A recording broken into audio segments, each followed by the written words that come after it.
우리들이 잘 알고 있는 헬렌 켈러, 20세기 최고의 수필로 꼽혔던 이 헬렌 켈러라고 하는 여사가 있습니다. 이 헬렌 켈러가 이런 이야기를 했습니다. 만약 하나님께서 내게 이 세상을 볼 수 있는 나를 사흘만 준다면 이라고 하는 글이 있지 않습니까? 이 헬렌 켈러는 어떤 사람인가 하면 앞을 보지 못하는 사람입니다. 그리고 말을 할 줄 모르는 사람이고, 그리고 귀로 들을 수 없는 귀머거리입니다.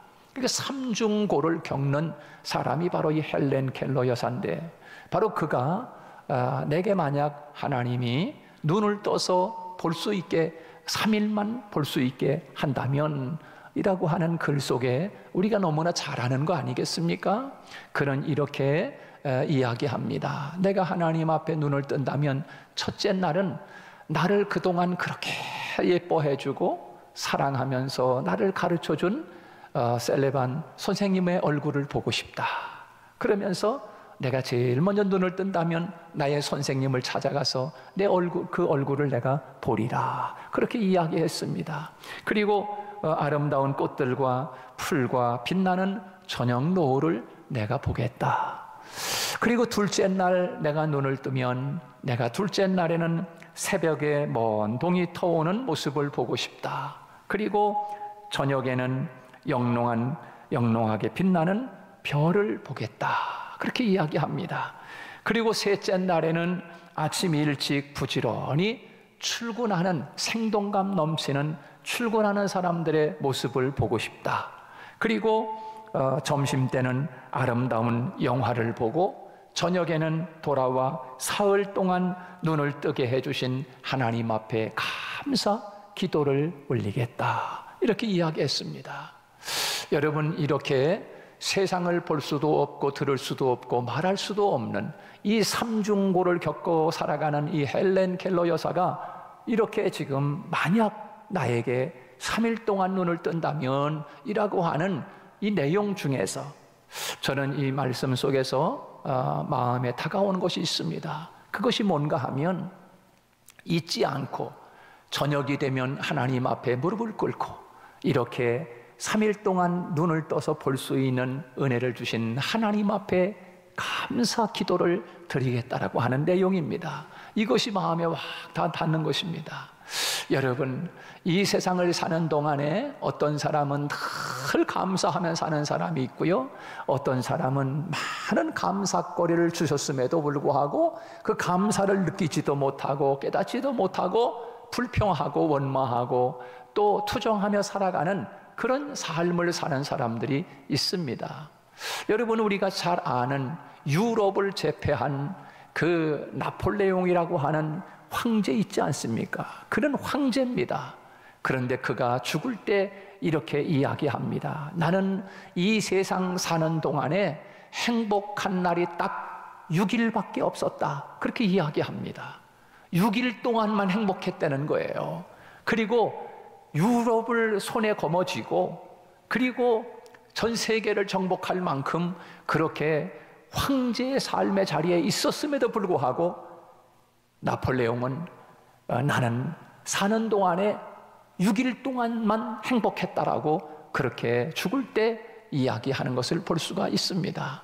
그런데 우리가 잘 아는 그 헬렌 켈러 여사, 앞을 보지 못하는 소경이요, 말하지 못하는 벙어리고 듣지 못하는 귀머거리이지만 이 삼중고를 겪고 살아가는 인생이지만 그는 이렇게 이야기했습니다.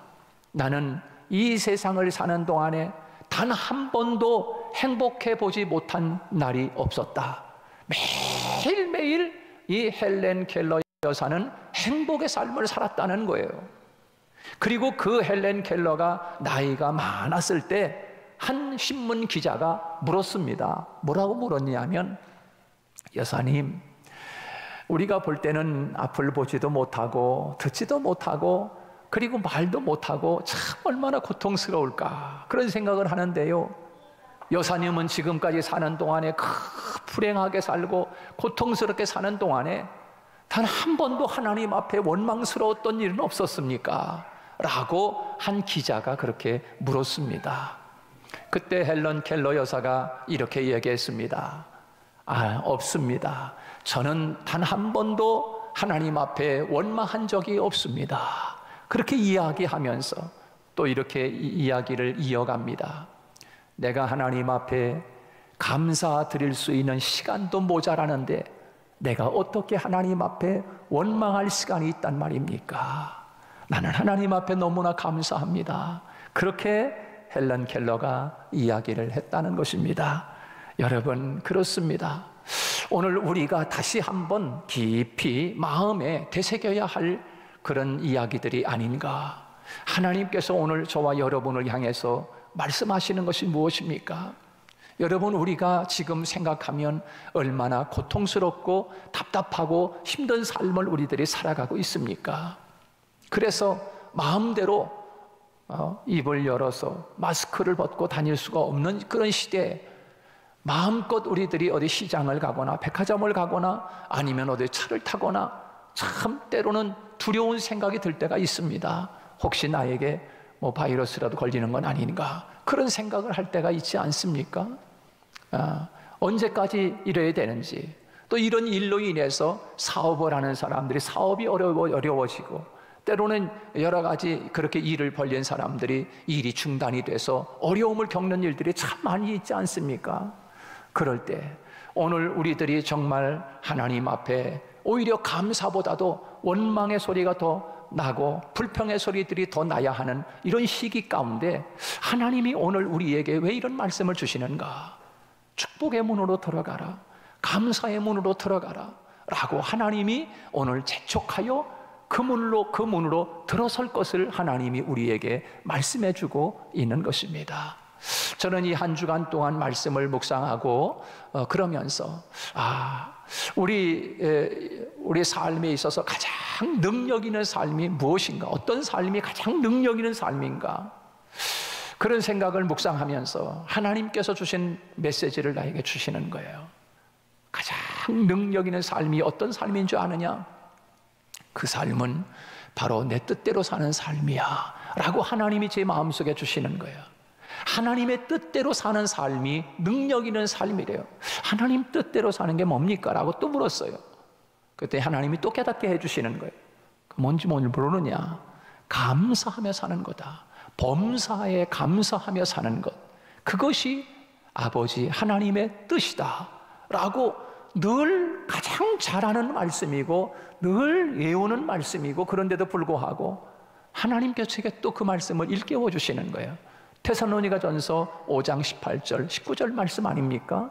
범사에 감사하라. 이는 너희를 향하신 예수 그리스도 안에서 하나님 아버지의 뜻이라고 우리에게 말씀해 주고 계십니다.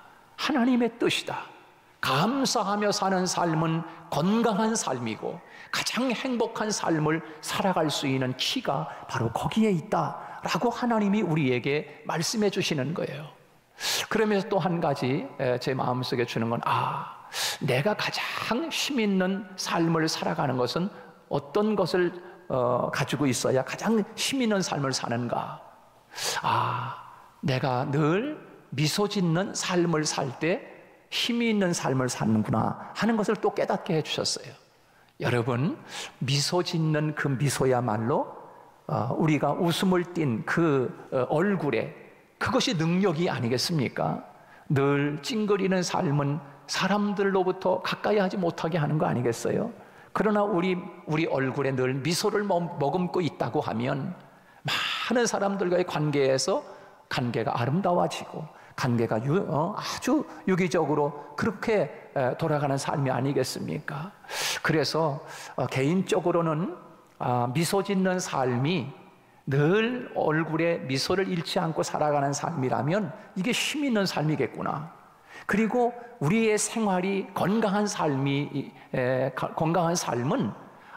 늘 감사하며 사는 삶을 살 때 건강한 삶을 살아갈 수 있겠구나 라고 하는 것을 하나님이 제 마음속에 강력한 메시지로 주시는 거예요. 그래서 오늘 본문 말씀에서 보면은 하나님께서 우리에게 감사의 문으로 감사하면서 하나님께로 들어서라는 거예요. 다시 말해서 감사의 문으로 들어서라. 축복의 문이다. 그것은 복의 문이다. 행복의 문이다. 라고 하나님이 우리에게 말씀해주고 있는 것입니다. 여러분, 점점 감사가 사라지는 시대에 우리들이 살고 있지만, 그러나 은혜를 구하는 사람은 많지만 은혜를 기억하는 사람은 많지 못한 것 같아요. 그러니까 감사하지 못하고 살아갈 때가 너무나 많다 하는 것입니다. 그렇습니다. 우리가 너무나 잘 알고 외우는 이 데살로니가전서 5장 말씀에 보면 5장 18절 말씀에 범사하라, 범사에 감사하라, 범사에 감사하라. 이는 그리스도 예수 안에 너희를 향하신 하나님의 뜻이다 라고 우리에게 말씀하고 있지 않습니까? 이 범사라고 하는 것은 어떤 것입니까? 모든 상황을 이야기하는 것입니다. 모든 삶, 다시 말해서 우리가 처한 이 상황이나 형편이나 상관계없이 감사의 삶을 살라는 것입니다. 때로는 우리가 행복할 때도 있지만 또 기쁠 때도 있지만 어려울 때도 있습니다. 일이 잘 안 될 때도 있습니다. 때로는 내가 생각한 대로 빗나갈 때가 있습니다. 그래서 때로는 낙심이 찾아올 상황이 생길 수도 있고 때로는 우리들이 탄식할 수밖에 없는 그런 상황이 다가올 수도 있습니다. 도저히 감사할 수 없는 그런 상황이 우리에게 도래할 수 있습니다. 그럼에도 불구하고 감사하라는 것이 하나님이 우리를 향하신 뜻이라고 가르쳐주고 있다는 것은 바로 그 감사야말로 우리가 이 땅에 사는 동안 가장 건강하고 행복한 삶이 바로 그 속에 있다는 것을 우리에게 말씀해주고 있는 것 아니겠습니까? 여러분, 우리는 얼마나 범사에 감사하면서 그렇게 살아가고 계십니까? 혹시 감사할 수 있는 방법을 모르고 있는 것은 아닙니까? 아니면 감사를 모르는 것이 아닙니까? 아니면 깨닫지를 못하는 것입니까? 내가 받은 은혜가 얼마나 큰지 그것을 모르고 있는 것은 아닙니까? 어떻게 역경 가운데서 감사하며 삽니까? 어떻게 위기 가운데서도 하나님 앞에 감사하며 삽니까? 어떻게 매사에 기쁨과 감사의 노래를 부르며 하나님께로 나아갈 수가 있겠습니까? 오늘 하나님께서는 우리에게 그 비결을 가르쳐주고 있습니다. 이렇게 생각하고 나아가면 우리가 감사의 축복의 문으로 들어갈 수 있다고 우리에게 가르쳐주고 있습니다. 그것이 무엇입니까? 첫째는 오늘 본문에서 우리에게 그것을 말씀합니다. 내가 받은 은혜의 가치를 알 때 감사의 축복의 문으로 들어갈 수 있다고 우리에게 말씀하고 있는 것입니다. 그렇습니다. 은혜의 가치, 그것을 알고 깨달으면 감사의 축복의 문으로 들어갈 수 있는 거예요. 그러나 그것을 모르면 불평이 나오는 거고 그것이 모르면 원망이 나올 수밖에 없는 것입니다. 우리가 오늘 읽은 이 시편 100편 말씀은 그 표제에 뭐라고 되어 있느냐면 감사의 시 이렇게 되어 있습니다. 여러분, 감사의 열정으로 가득 차 있습니다. 오늘 이 본문 말씀 시편 100편 말씀에 보면은 온통 감사로 가득 차 있어요. 감사로. 그래서 이 감사가 자기 혼자만 할 수 없는 거예요. 할렐루야. 여러분, 이 세상을 사는 사람들 중에서 때로는 어려움을 당하거나 슬픔을 당하거나 고통을 당한 사람들이 있잖아요. 근데 하나님은 오늘 말씀하기를 온 땅에 있는 사람들을 향해서 즐거운 마음으로 노래를 부르고 감사하면서 그렇게 나아가라는 거예요. 여러분, 그렇습니다. 하나님이 왜 우리를 향해서 그렇게 감사하고 송축하라고 말씀하는 것입니까? 그 이유가 어디 있습니까? 우리들이 온 세상에 있는 사람들이 하나님 앞에 감사할 이유가 어디 있습니까? 그 이유가 오늘 본문에 잘 나타나 있습니다.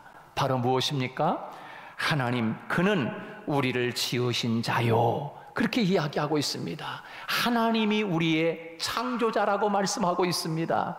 여러분, 이 세상을 지으신 분이 하나님이요, 나를 지으신 분이 하나님임을 오늘 가르쳐주고 있습니다. 그러므로 감사하라는 것입니다. 그러므로 그분을 향해서 노래를 부르고 송축하라는 것입니다. 사랑하는 여러분, 저와 여러분은 하나님이 이 땅에 하나님을 닮은 사람으로 지어놓은 줄 믿으시기 바랍니다.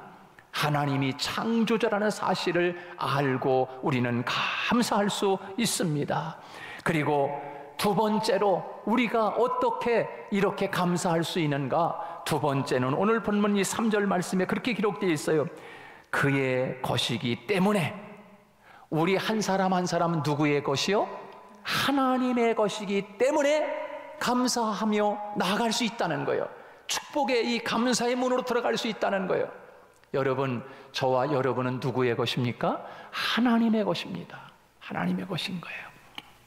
지금은 거지들도 다 서울에 모여 살고 다 그렇게 서울역에 다 살기도 하고, 그 노숙자들이 보면 그런 일들을 볼 수가 있네요. 옛날에 참 제가 시골에 이렇게 있으면은요, 보면 하루에 한 사람씩 두 사람씩 꼭 거지들이 이렇게 다니잖아요. 그러면은 그 거지들이 다니면은 거지 손에 들려 있는 게 뭡니까? 깡통이요, 깡통. 다시 말해서 밥그릇이란 말이에요. 그래서 그 깡통을 들고 다녀. 그러면 거지가 오면은 집에서 밥을 이렇게 거기 깡통에다 이렇게 쏟아줘. 그냥 먹고 가라고 차려주면 더 좋겠는데, 옛날에 참 왜 그런 일을 못했나. 제가 어릴 때니까 그때는 그래 좋겠는데, 이거 보면은 이 깡통 들고 다니는 이 거지가 깡통에다가 밥을 쏟아주면 거기에 김치도 쏟아주고 뭐도 쏟아주고 이렇게 쏟아줄 거 아니에요. 그럼 그걸 이제 먹는 거라. 이렇게 먹고 사는 사람이 거지인 거예요. 여러분, 거지 손에 들려 있는 것은 그저 밥 깡통밖에 없어요. 그러나 여러분, 하나님의 손에, 여러분 귀한 사람의 손에 들려져 있는 건 뭐예요? 만약에 여러분의 손에 여러분이 가지고 있는 다이아몬드나 아니라 금덩어리를 여러분의 손에 쥐고 있다고 생각해 보세요. 여러분, 그 금덩어리 뺏기겠습니까? 그저 거지 손에 들려 있는 거는 그저 깡통 하나 뺏기면 그만이지만, 여러분 중에 누군가가 여러분 손에 금덩어리를 들고 있다고 하면 누구도 그거 금덩어리 안 뺏기려고 애를 쓸 거 아니겠습니까? 여러분, 오늘 본문에서 그 말씀하고 있는 거예요. 우리는 누구의 것이에요? 그의 것이다. 그렇게 말씀해 주고 있어요. 하나님의 것. 우리는 하나님의 소유, 하나님의 것이래요. 하나님의 손에 들려져 있는 사람들이에요. 하나님의 것이기 때문에. 여러분, 하나님의 손에 들려져 있는데 누가 하나님의 손에 있는 자들을 빼앗아갈 겁니까? 결코 하나님의 손에서 빼앗을 자가 없으리라. 할렐루야. 성경에 그렇게 되어 있어요. 아무도, 이 세상에 어떤 마귀 사탄도 하나님의 손에서 빼앗을 자가 없느니라. 그렇게 말씀해 주고 있어요. 여러분, 저와 여러분은 하나님의 것, 하나님의 소유, 하나님의 것이래요. 하나님의 것을 하나님의 손에서 누가 빼앗아갈 수 있겠습니까? 여러분, 저와 여러분은 하나님의 손에 들려져 있는 사람이라는 사실을 기억하고, 여러분, 그 하나님 앞에 감사의 축복의 문으로 들어갈 수 있기를 주님의 이름으로 축원합니다. 그러므로 오늘 본문 말씀에서 보면 그의 것이니 라고 하는 말씀은 하나님이 우리들을 보호해 준다는 보장도 들어가 있는 것입니다. 하나님이 지켜준다는 보장이 들어가 있는 거예요. 하나님의 것이니까 하나님 보호해 주잖아요. 여러분, 얼마나 감사합니까? 여러분, 내가 나는 하나님의 것이로구나 라고 생각을 한다면, 하나님이 나를 보호해 주시고 지켜주시겠구나 라고 생각하는 것 아니겠습니까? 여러분, 세 번째 보십시오. 세 번째 뭐라고 되어 있습니까? 3절 말씀에 보면 그의 백성이기 때문에 감사의 축복의 문으로 들어가라는 거예요. 하나님의 백성, 주님의 백성, 다시 말해서 우리의 시민권은 하늘나라에 있다라고 말씀하는 거 아니겠습니까? 여러분, 우리의 시민권, 주님의 백성, 하나님의 나라의 시민권을 가지고 살아가는 거예요. 우리의 시민권은 하늘에 있고 우리는 잠시 이 세상의 나그네와 같이, 길손과 같이 지나가는 삶인 거예요. 하나님의 나라 백성, 하나님의 본국 천국은 우리들이 상상할 수 없는 축복의 나라 아닙니까? 우리가 성경 그대로 하나님이 우리에게 말씀해 주시고 가르쳐 주시는 말씀이 뭡니까? 여러분, 이 세상에서는 그저 좋은 길 다녀봐야 아스팔트 길입니다. 하나님의 나라는 황금길입니다. 할렐루야. 여러분, 실감이 안 나는 것 같아. 여러분, 천국의 길은 어떤 길이냐?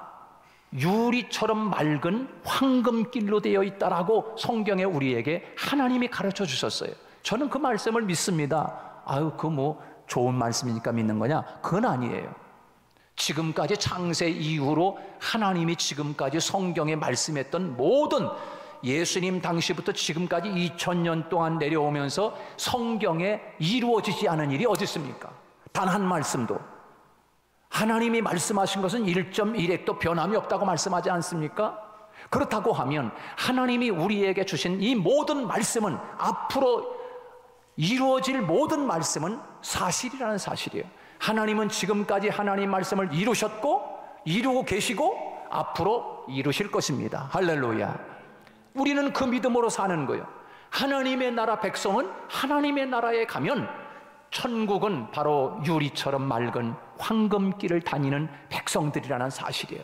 여러분, 이 세상에서는 그저 조그마한 아파트 살고, 그저 이 세상에서는 많은 재물을 갖지 못하고 권력을 갖지 못했지만, 그러나 하나님의 나라 가면 하나님의 백성으로, 예수님의 신부로 그런 삶을 살 것을 생각하면 오늘 본문 말씀에서 감사함으로, 그러므로 감사의 문, 축복의 문으로 들어가라고 하나님이 우리에게 말씀하고 계시는 겁니다.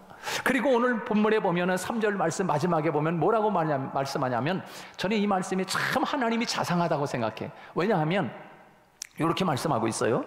우리는 하나님이 기르시는 양이기 때문에, 이렇게 말씀하고 있어요. 3절 말씀에 보면 우리는 하나님이 기르는 양이래요. 얼마나 자상합니까? 여러분, 양과 목자 사이가 어떤 사이입니까?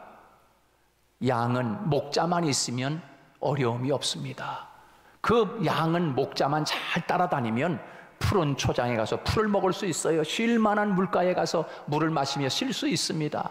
그 양은 목자만 있으면 맹수가 두렵지 않습니다. 왜? 목자가 다 지켜주실 것이기 때문에. 그래서 시편 23편에서 다윗은 그렇게 고백하는 거 아니겠습니까? 다윗이 이야기합니다. 나는, 여호와는 나의 목자시니 내게 부족함이 없으리로다. 그가 나를 푸른 초장에 누이시며 쉴 만한 물가로 인도하시는도다. 내가 만약 음침한 사망의 골짜기로 다닌다 할지라도 해를 받을까봐 두려워하지 않는다는 거예요. 왜? 주님의 지팡이와 막대기가 저를 지켜주실 것이기 때문에. 그렇게 여러분, 다윗이 고백하지 않습니까? 하나님이 오늘 우리에게 감사의 축복의 문으로 들어가라고 말씀하시는 이유 중에 하나가, 오늘 자상하게 주님 말씀하는데, 너희들은 내가 기른 양이야, 하나님은 목자야 라고 말씀하고 계시는 겁니다. 오늘 이것을 생각하면 하나님이 나의 목자가 되시니 내가 조금도 부족함이 없는 삶을 살 것을 생각하면서 매일매일의 삶 속에서 여러분, 감사의 문으로 들어가는 지혜로운 저와 여러분이 되시기를 주님의 이름으로 축복합니다. 감사의 문으로 들어가는 거예요. 축복의 문으로 들어가는 거예요. 그것이 하나님이 우리를 향해서 오늘 우리에게 주시는 메시지 아닙니까? 우리가 잘 아는 그 성서 주석학자인 맨투헬이라고 하는 주석학자가 있는데, 그 사람이 어느 날 갑자기 길을 가다가 큰 낭패를 당해가지고 이 강도를 만나가지고 그만 지갑을 뺏겼어요. 지갑을 뺏겼으니 얼마나 참 고통스럽고 얼마나 힘들겠습니까? 그래서 이 메투엘이가 집에 와가지고서 하나님 앞에 감사 기도를 드리면서 노트에다가 감사거리를 하나 둘 적었다는 거예요. 그러면서 이 메투엘이가 이렇게 이야기합니다. 내가 첫 번째 정말 감사한 것은 이제까지 단 한 번도 강도 만난 적이 지금까지 없었던 것이 너무나 감사하다라고 썼다는 거예요. 그리고 두 번째는 오늘 지갑만 빼앗기고 목숨은 빼앗기지 않은 것에 대해서 감사했다는 거예요. 그리고 세 번째는 지갑을 통째로 뺏겼지만 그 지갑 안에 돈이 많이 없어서 감사했다는 거예요. 그리고 네 번째, 내가 강도당한 사람이 강돈을 담았지만 내가 강도가 되지 않은 것에 대해서 감사했다는 거예요. 여러분, 그렇습니다. 우리의 삶에 늘 이처럼 감사의 안경을 끼고 보면 온통 감사거리인 거예요. 사랑하는 여러분, 오늘 예배드리면서 감사의 안경을 끼기를 주님의 이름으로 축복합니다. 그리고 그 감사 가운데 온통 우리에게 주신 은혜가 너무나 크고 생각하면 생각할수록 하나님이 우리에게 주신 것이 얼마나 감사한지, 어려움도 고통도 때로는 하나님께서 합력하여 선을 이루시고 아름다운 결과를 만들어내시는 그 하나님을 생각하고 오늘도 감사의 문으로 들어가는 저와 여러분, 그것이 바로 축복의 문을 들어가는 거 아니겠습니까? 사랑하는 여러분, 오늘 예배를 드리면서 그래, 내 인생의 삶에 온통 감사의 안경을 끼고 축복의 감사의 문으로 들어가는 삶을 살아야 되겠구나. 이것이 우리 그리스도인들이 가장 건강한 삶, 하나님이 원하는 축복의 삶을 사는 것이라고 가르쳐주고 있으니 이 말씀을 붙잡고 승리하며 살아가는 저와 여러분이 되시기를 주님의 이름으로 축복합니다.